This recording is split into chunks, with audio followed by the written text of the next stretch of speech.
It's after months of hard work, so this is finally the exciting time for the launch of K-Love. The story is not only unique, it is also reflective as well as highly entertaining. So I wish the project every success and hope everybody will like the show. Thank you. I think what inspired me was the fandom of Korean dramas. I had just moved back from the US, and only to discover that all of my friends were very much into K drama. And I was just fascinated by their obsession for it. And then I thought, this would make a really good show, is to try to create a show about fans of K drama. But I think what's really special about this show is that it's for the fans. But if you're not into K drama, or you're wondering what it is about the K drama phenomenon that makes it so special and people are so obsessed with it, I think this is the perfect show to really explain why people love K dramas so much as well. And you decided to partner up with VIU, of course, for the show, right? What made you think that VIU would be a good fit? VIU is the perfect fit for K dramas because they are the leader in K drama content. So they were just the perfect people to create a show about their fans and about their audience. Yeah. When you say draw the inspiration, I'm a fan. Okay, so this is basically for me fan fiction. I am a fan, and this is the fiction that was inspired by watching K drama, and I came late into to the party. I only started watching my K drama last year. Which one was it that got you hooked? The second one, not the first one. I love the first one, but the second one, which was Startup, was really good. Startup. Startup. Got it. And then, but the one that I watched nonstop, I think, was Reply 1988. Oh, I think everyone agrees. Yeah. Diba? That's the thing, diba? That's the thing. So, that was my sister and I. So there are two of us who wrote this. Tara, right? Yes. And she's not here, so I'm going to speak on her behalf. She gave me permission. So we really got a lot of course, the inspiration. It was really K-drama. It was how it was made. It was the elements. It was even the themes, like what they talked about, where they went. It's like, it was so amazing to us that, oh my, they really went there. They really talked about these subjects. And it feels epic and intimate. And we hope to bring that to this one as well. So I hope it shows. Oh, I'm so excited to find out what you're talking about. Okay, all right. Well, for me, they didn't feel like challenges because I had so much fun working with this group. It was really a great K-Love crew, and we would Zoom from me and Dizon in LA with across continents with Tweet and Tara who were in Southeast Asia, and Karina who was back and forth. So it was really this mind meld across time zones, and it was just a lot of fun. Yeah. Well, and what would you like the audience to take away from watching a show like this?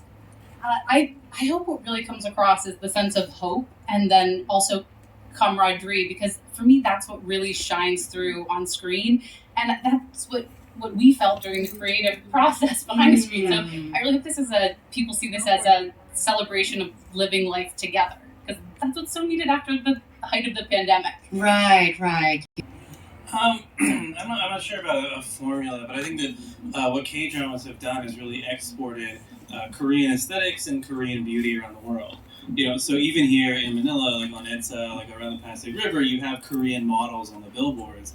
And so what I really wanted to focus on was, instead of focusing on like Korean aesthetics and beauty, focus more on like Filipino beauty and the Filipino aesthetics, because it's as much as it's rooted in K-dramas, it's still a Filipino story. And as you'll see in a few minutes, we have 5 very beautiful actors, including Jake.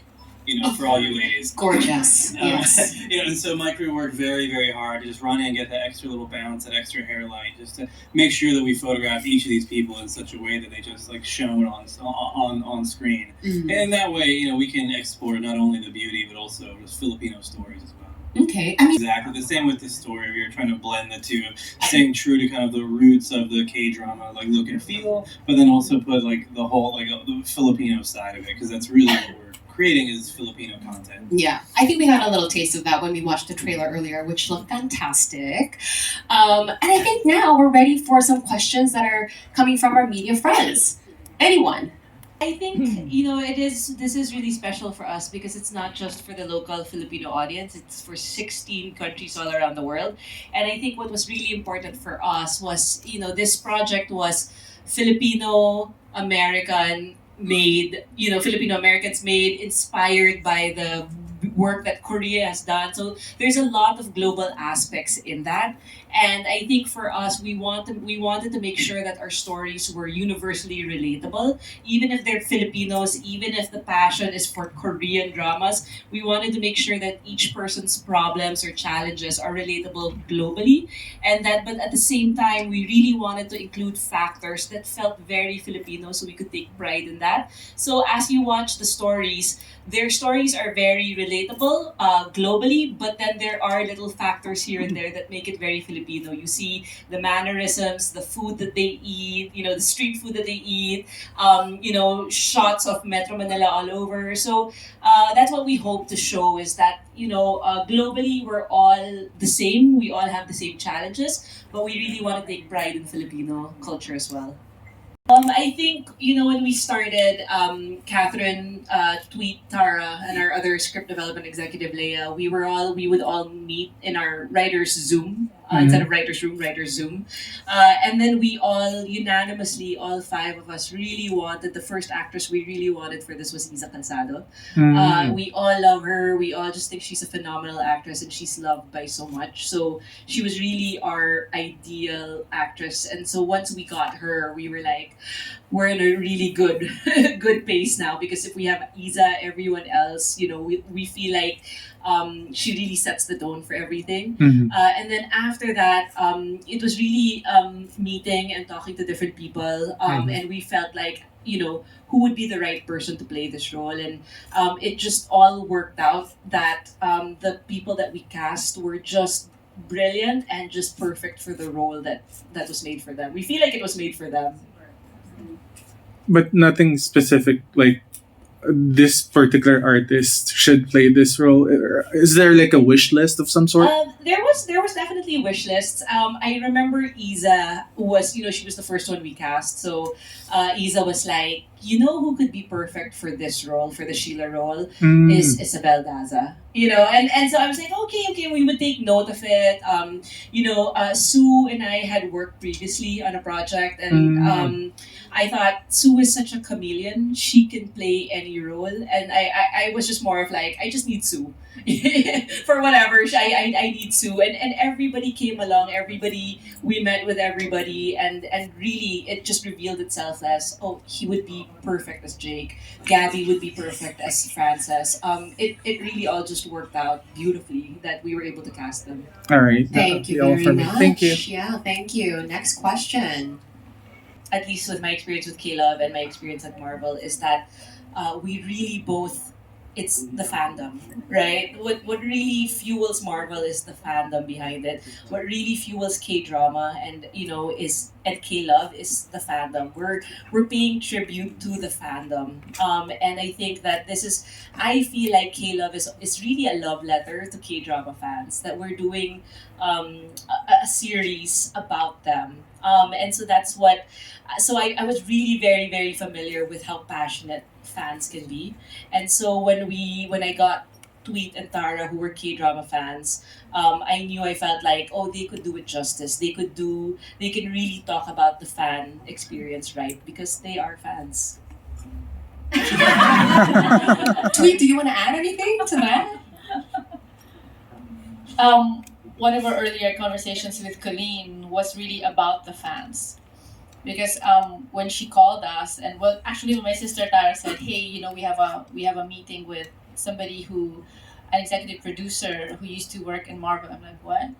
And then she said, who's now working for you? Are you kidding me? So it's like, it's this two, it's almost like a genre, right?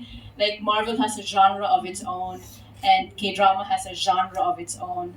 So it's like it's a separate genre altogether. It's like content that makes people obsessed. You know, so that's the genre.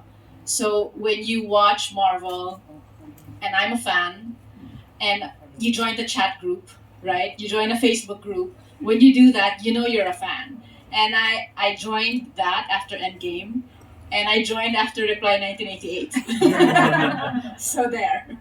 A Facebook group joining official fandom. Yes, there is such a thing.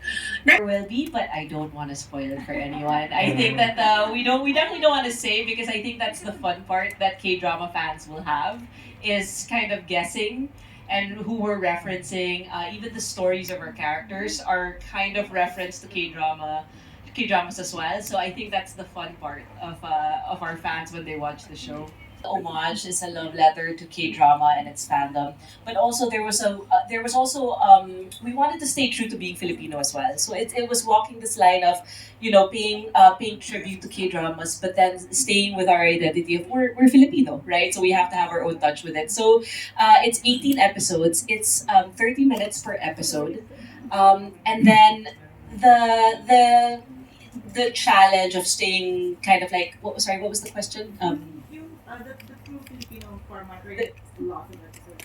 Yeah, I think for now, what we wanted to stay true to the characters and the tribute to K drama, and I think I think all four of us aren't ingrained in the in the local entertainment industry, so we all came with a kind of a different take on what we wanted to do for the series, and so that's why it feels a little different. I never want to say better. It just what I love about this show is that we're offering something different that people can watch as well.